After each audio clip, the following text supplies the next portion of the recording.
మనతో పాటు కొంతమంది నిరుద్యోగ యువత ఉన్నారు. నిన్నటి నుంచి జరిగిన ట్రోలింగ్ గురించి వాళ్ళు స్పందించడానికి వచ్చారు.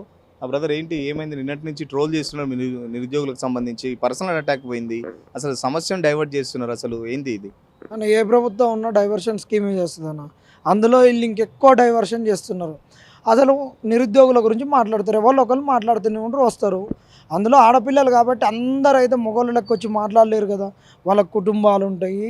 జనరల్గా ఒక విషయం కాడ మాట్లాడడానికి ఇబ్బంది పడతాయి. కుటుంబాలు అన్నీ ఉంటాయి కాబట్టి చాలా ఇబ్బందికరంగా ఉంటుంది కాబట్టి మాట్లాడలేరు. వచ్చినప్పుడు ఆమె చేసే ఉద్యమంలో ఎంత నీతి ఉంది, నిజాయితీ ఉన్నది అనేది అది పక్కన వేసుకోవాలి. కానీ వచ్చిన ఆమెను అటాక్ చేసి ఉన్నటువంటి నిరుద్యోగుల డిమాండ్లను పక్కన పెట్టేసి ఆమె మీద వ్యక్తిగతంగా ఫోకస్ చేసి ఒక మీడియా సంస్థలో ఈ ఎమ్మెల్యేలను ఎంపీలను ఎట్టబడితే అట్ట తిట్టినాం, మాకు నోరుంది, నరం లేని నాలుక, ఏది పడితే అది తిడతాం అనేటటువంటిది ఆ భాష ఎప్పటికీ అది ఎవరితోటి మాట్లాడుతున్నాం అనేది కూడా అర్థం చేసుకోవాలి. ఆయన పేరు కూడా మేము మాట్లాడాం. ఆయన మళ్ళీ ఎవరికంటే చదువుకున్న వాళ్ళకి పట్టభద్రులు. చదువుకున్న వాళ్ళు అంటే ఒక జనరల్ డిగ్రీ కాడ నుంచి ఎంబీబీఎస్ వాళ్ళు ఉండరు, చార్టెడ్ అకౌంట్లు ఉండరు, ప్రొఫెషనల్స్ ఉంటారు, అందరు ఉండరు. వాళ్ళందరికీ ఆయన ఒక ప్రజాప్రతినిధి. ఒక్కళ్ళకి కాదు, 3 ఉమ్మడి జిల్లాలంటే ఆయన ఇప్పుడు 34 నియోజకవర్గాలకు ఎమ్మెల్యే నియోజకవర్గాలకు ప్రాతినిధ్యం ఒక ఎమ్మెల్సీ. ఆయన శంకిని అంటాడు, ఇంకేదో అంటాడు, ఇంకెట్నో ఇంకేదో అనలేదు. ఇంకా ఆయన నోరుకు మొక్కాలి ఆ టైంలో.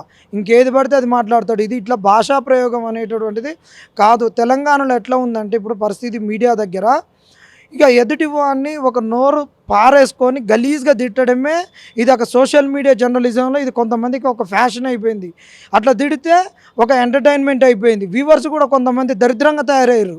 ఇక అట్లా తిడితేనే అది నిజంగా జర్నలిజము, ఇక వాడే మోగోడు వాడే జర్నలిస్ట్ అనే స్థాయికి తీసుకుపోయి అసలు ఎందుకంటే ఒకప్పుడు ఉన్నటువంటి వాళ్ళు జర్నలిజం చూసినటువంటి వాళ్ళు ఎవరంటే బూదరాజు రాజకృష్ణ ఇలాంటి వాళ్ళు ఒక తరము ఎప్పుడు స్వతంత్రం వచ్చినాక మొదటి తరంలో ఉన్నటువంటి జర్నలిజం ఉన్నటువంటి వాళ్ళు వాళ్ళ భాషా ప్రయోగం ఒక్కసారి ప్రూఫ్ రీడింగ్ చేస్తే అది ఎంత అంటే అంత ఒక సీఎంలు పిఎంలు కూడా వాళ్ళ కాడి నుంచి వచ్చినాయి అంటే ఈ ఇదిలో ముట్టుకోకూడదు, ఇలా కామాల పుల్ స్టాపులు కూడా భాషా ప్రయోగం ఇంత ఉంటుంది అనేటటువంటి ఉంది.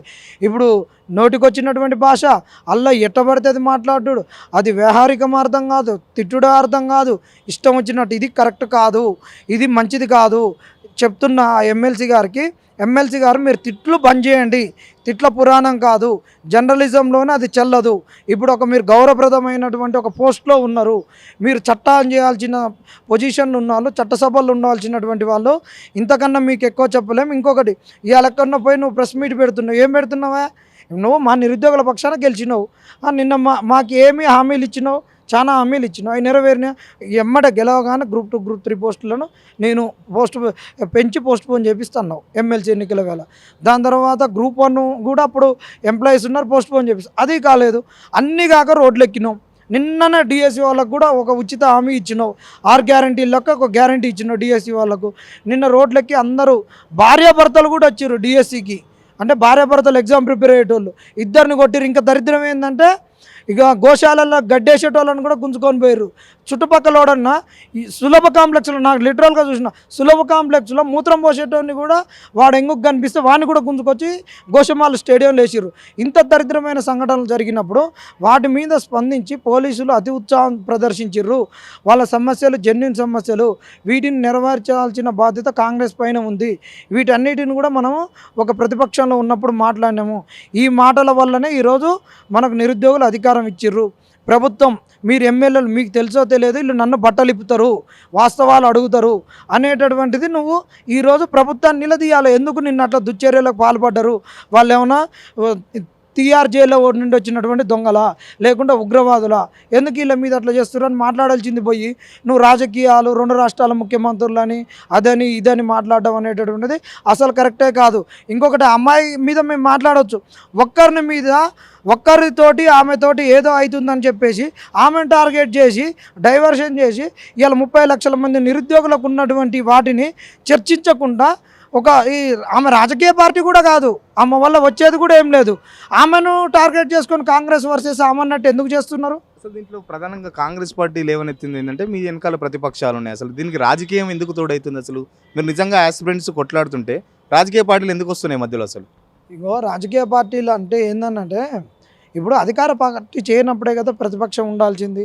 ప్రతిపక్షం ఎప్పుడన్నా పెద్దన్న పాత్ర ఉండాలి. ప్రతిపక్ష పాత్రనే ఇప్పుడు వాళ్ళు సరైనటువంటి ఒక ప్రతిపక్ష పాత్ర పోషిస్తే నెక్స్ట్ అధికార పక్షంలోకి వస్తారు. అధికార పక్షంలోకి రావాలంటే ఇప్పుడు ఉన్నటువంటి ప్రజలకు వాళ్ళ ఇబ్బందులు అయితే ఏదైతే ఉన్నాయో వాటిని వాళ్ళు కొట్లాడతారు. ఎందుకు కొట్లాడతారు? ఒక సామాన్యునికి ఒక సమస్య వచ్చినప్పుడు ఆడు కొట్లాడితే కేసులకు అన్నిటికీ భయపడతారు. రాజకీయ పార్టీలు అనేటటువంటి కేసులకు వీటికి దడవకుండా వాళ్ళు ముంగటుండి ఇంకొకరి మీద కేసు పడకుండా వాళ్ళు కేసు మీద వేసుకున్నప్పుడే ప్రజల కాళ్ళ మీద విశ్వాసం వచ్చేది. వీళ్ళు మన తరపున కొట్లాడుతుర్రు అని వీళ్ళకి రేపు ఒక చట్టసభల్లోకి పంపిస్తే ఈ సమస్యల గురించి రేపు మాట్లాడతారు అనేటటువంటి ఉంటుంది. ప్రతిపక్షం చేయాల్సిందే ఒక బీదోంది బితుకోంది వాయిస్లెస్ పర్సన్ వాయిస్ అవుతారు వాళ్ళు. మరి అది చేయొద్దంటే మరి ప్రతిపక్షం వద్దన్నప్పుడు ఇక ప్రజాస్వామ్యం ఎందుకు? రాచరికం అని పెట్టుకోరి.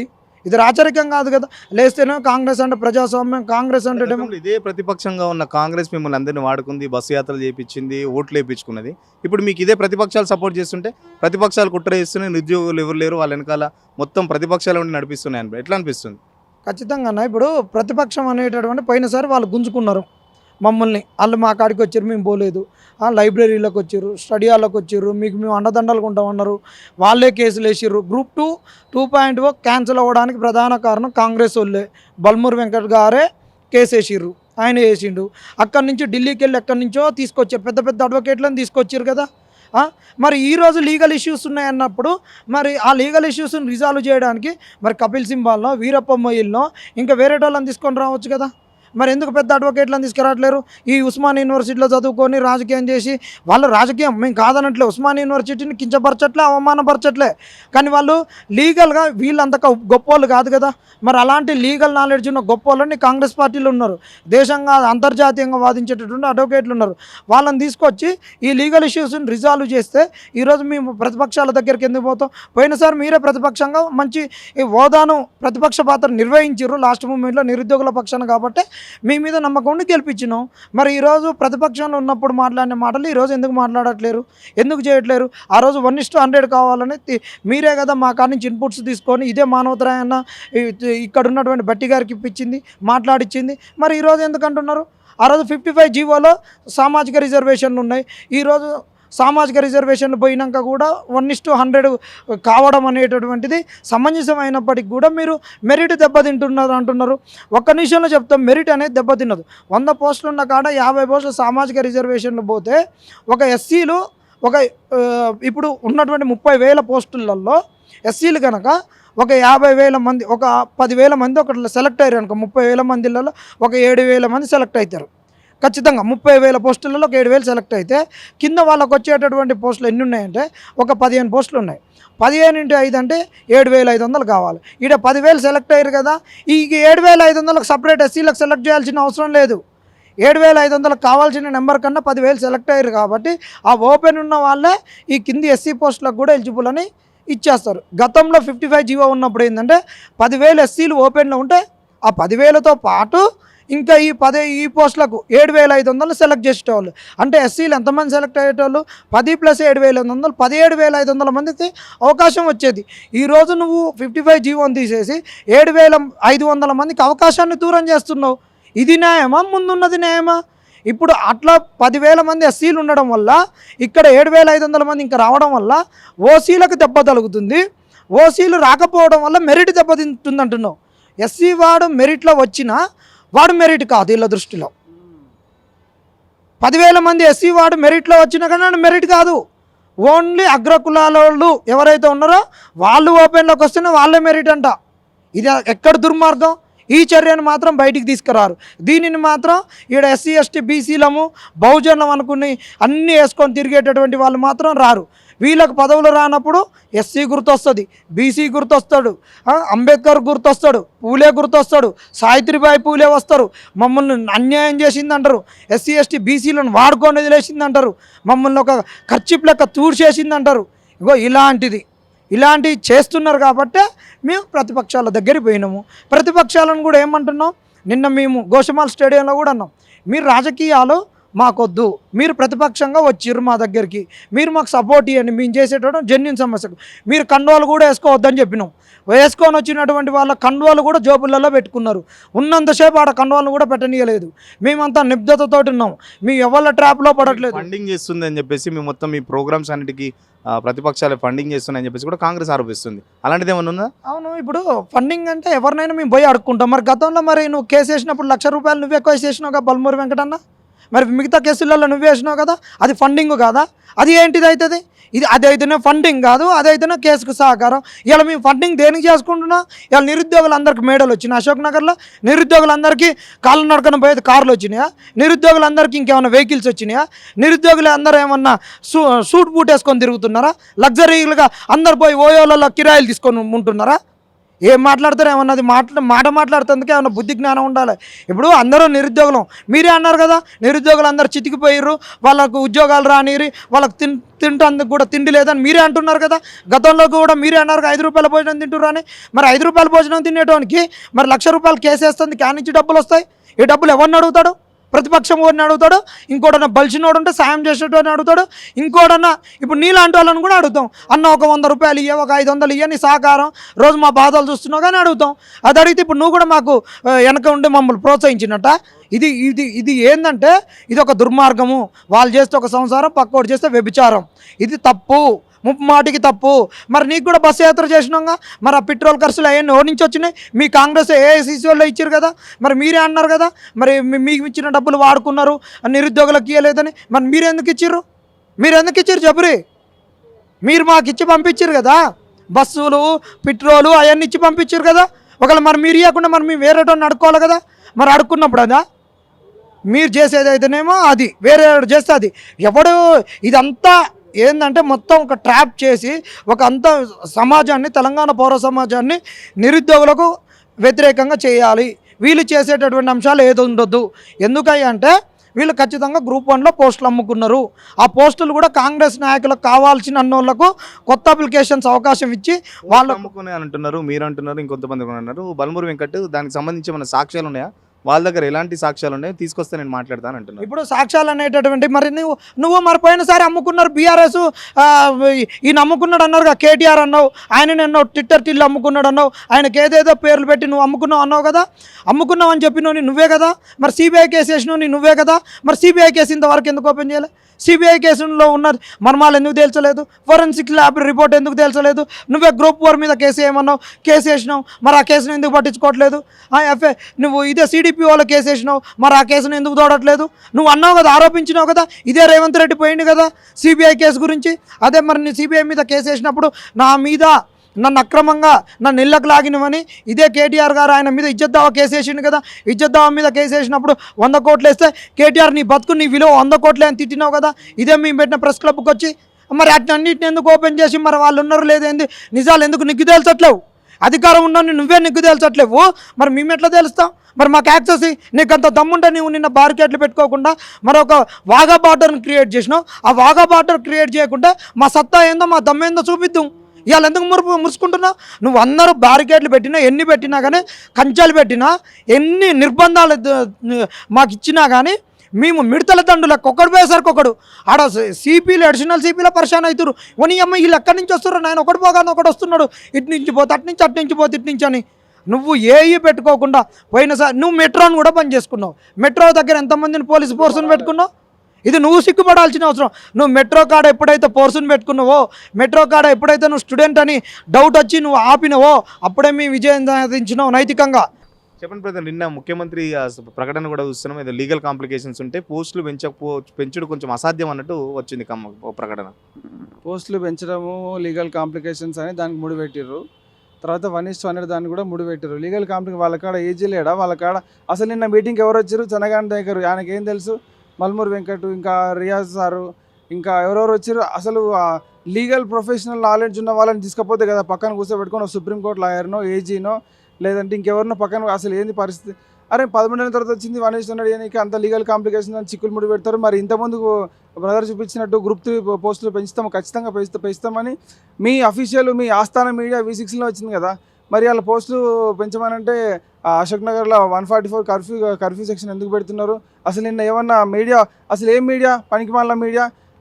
చంద్రబాబు నాయుడు వస్తేనేమో ఎల్బీ నగర్ నుంచి ఆయన ఇంటి వరకు మొత్తం ఎల్లో జెండాలు పెట్టి ఆంధ్రజ్యోతిలా, ఈనాడులా వాళ్ళు రామోజీరావు ఛానల్ వేసుకుంటారా, మాది వేసుకోరా? అసలు ఫోర్త్ ఎస్టేట్ అన్నా, ఫోర్త్ క్లాస్ ఎస్టేట్ అన్నా, యూజ్లెస్ మీడియా.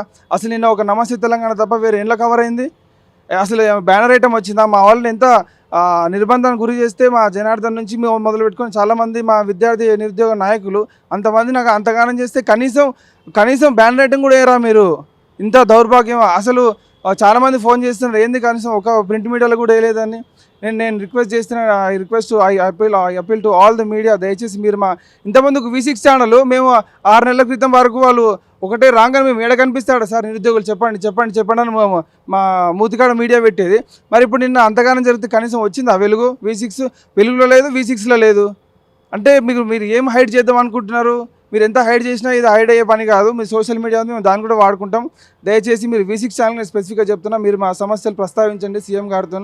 తర్వాత బ్యానర్ ఐటమ్ వేయండి. మాకు మేము ఇంత పెద్ద ప్రోగ్రామ్ చేసుకొని మా బాధలు మేము చెప్పుకోనికే మేము ఒక పర్మిషన్ చేయలేదు మాకు. మా బాధలు చెప్పుకోనికే మేము రోడ్ల మీదకి వస్తే మనం నిర్బంధిస్తే కనీసం మీరు బ్యానర్ ఐటమ్ వేయకుండా కనీసం ఫస్ట్ పేజ్లో, సెకండ్ పేజ్లో కూడా వేయలేదు. ఇది చాలా బాధాకరమైన విషయం అన్న. దయచేసి ఐ అపీల్ టు మీడియా, మీరు అందరూ మా సమస్యలను పట్టించుకోండి అన్న. ఇంకొకటి, ఇప్పుడు మన V6 మీ ఛానల్ వాళ్ళకి ముగ్గురికి ఉద్యోగాలు వచ్చినాయన్న. ఇద్దరికి ఎమ్మెల్యేలు, ఒకరికి ఎంపీ వచ్చినది. తీన్మార్ మల్లన్నకి ఎమ్మెల్సీ ఉద్యోగం వచ్చింది, బల్మూరు వెంకట్కి ఎమ్మెల్సీ ఉద్యోగం వచ్చింది, రియాజ్కి ఏమో లైబ్రరీ చైర్మన్ లాగా పదవులు ఇచ్చినారు. ఏదైతే కాంగ్రెస్ ప్రభుత్వము నిరుద్యోగులు ఉండేనో వాళ్ళందరికీ పదవులు వచ్చినాయి అన్న ఈరోజు. కానీ మా మీడియా కవర్ చేయమంటే కవర్ చేయరు. ఒకప్పుడు ఒక అమ్మాయి తీన్మార్ మల్లన్న స్టూడియోకి పోతే, అమ్మాయి ఇటు రా, అమ్మాయి నువ్వు ఇటు రా అని చెప్పేసి దగ్గర నడిపించుకొని మాట్లాడిపించున్నాడు పదవి లేనప్పుడు. పదవి వచ్చిన తర్వాత ఏమంటున్నాడు ఆయన, శంకిని అంటున్నా ఆ అమ్మాయిని. అది పద్ధతేనా మాట్లాడేసింది? మళ్ళీ నువ్వు విద్యార్థులు గ్రాడ్యుయేట్స్ నువ్వు ఎన్నుకొని పంపించినారు. నువ్వు చదువుకున్న మనిషి అయ్యుండి నువ్వు ఇట్లా మాట్లాడితే ఎట్లా? అట్లా అంటే నువ్వు జైలు ఉన్నప్పుడు మళ్ళీ నీ భార్య అడిగి పోయింది, అమిత్ షా కాడికి పోయింది, మళ్ళీ ఆమెను ఏమనాలి? శంకిని అనాలా, కంకిని అనాలా? మళ్ళీ నీ ఇంట్లో కూడా ఇద్దరు ఆడపిల్లలు ఉన్నారు కదా, మళ్ళీ వాళ్ళని ఏమనాలి? పెట్టాలనుకుంటే ఎన్నో పేర్లు పెట్టుకోవచ్చానా? నువ్వు ఎవరన్నా మాట్లాడేటప్పుడు ఎవరన్నా సరే నీ నోటి దుల్లతో మాట్లాడొద్దన్నా. వాళ్ళు కూడా నీ ఇంటి కుటుంబ సభ్యులు, వాళ్ళకు కూడా ఏందో బాధ అర్థం చేసుకొని మాట్లాడు. నీ పనే ఒకటే అయిపోయింది, ఏంది బీఆర్ఎస్ పార్టీలో తిట్టడం. నువ్వు ఇప్పటికీ అదే పని చేస్తున్నావు. నువ్వు ఒకప్పుడు ఏంది వాళ్ళు అధికారంలో ఉండే కాబట్టి నువ్వు వాళ్ళ తప్పు లోపాలు చూపించినావు. ఇప్పుడు నీ పని ఏంది? గ్రాడ్యుయేట్స్ అయ్యి ఉండి మా బాధలు ఏందో ప్రభుత్వం దృష్టికి తీసుకో. నీకు అది శాతం కాతలేదు. మా బాధలు మేము రోడ్డు మీద పడి మేము అరెస్ట్లు అవుతుంటేనేమో నువ్వేమో శంకిని కంకిని అని అంటావు. మళ్ళీ మీ ఇంట్లో ఆడాలని ఏమన్నా మేము తిట్టలేమా? నువ్వు మర్యాదగా చెప్తున్నాము మళ్ళా మీరు అట్లాంటి పదాలు చాలా వాడొద్దు. మర్యాదగా మాట్లాడితే మర్యాదగా మాట్లాడతాం, లేకపోతే మీకంటే బూతులు ఎక్కువ మాట్లాడగలుగుతాం మేము. మీ ఉన్న హోదాకి అది తగిన చర్య అయితే కాదన్న. ఇంకోటి నేను అప్పీల్ చేస్తున్నా అందరు మీడియా వాళ్ళకి, ఈనాడు కానివ్వండి, ఆంధ్రజ్యోతి కానివ్వండి, మా న్యూస్ ఎక్కడ సర్క్యులేట్ చేయట్లేదు. మీరు సర్క్యులేట్ చేయట్లేదు కాబట్టి అది ప్రభుత్వం దృష్టికి పోవట్లేదు.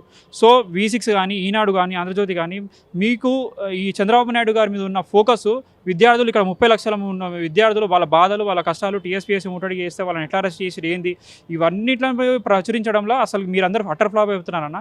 సో మేము దయచేసి మిమ్మల్ని మా బాధతో మేమేం మీ మీద పగబట్టలేదు, మీరేం మాకు అది కాదు, వేడుకుంటున్నాం. మీరు మా బాధలను ప్లీజ్ ప్రచురించండి పేపర్లలో.